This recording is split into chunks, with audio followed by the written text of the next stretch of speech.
Moi, je croyais qu'il allait me sauter dans les bras et en fait, il s'est levé et il m'a mis une claque. Quand j'ai appris que j'étais enceinte, j'ai eu une grosse émotion qui m'est arrivée.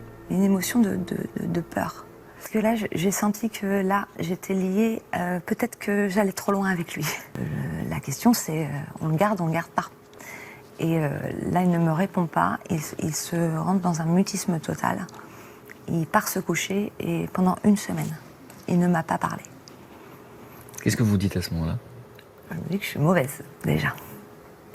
Mais je me dis surtout qu'il faut que je prenne une décision. Et que je ne peux pas compter sur lui. Évidemment, j'en ai parlé à mes parents, j'en ai parlé à quelques-uns de ma famille, à ma grand-mère. Ils m'ont tous encouragée en me disant que j'étais capable. En tout cas, que si j'en avais envie, j'étais capable. D'élever un enfant. Voilà, c'était ma grande question.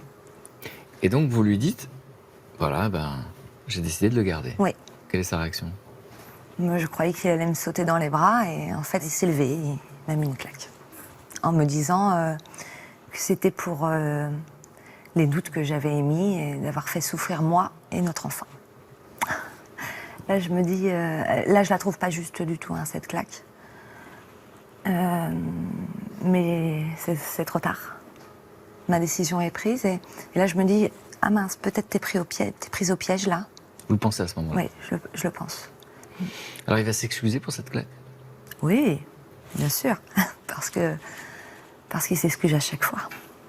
Les mots, c'est quoi? C'est que ça a été trop loin, évidemment, il voulait pas me mettre cette claque, mais que tellement il souffrait et que si je l'avais pas fait autant souffrir, j'aurais pas eu de claque. Quoi. Donc c'est vous qui recevez une claque, mais c'est lui la victime? Voilà.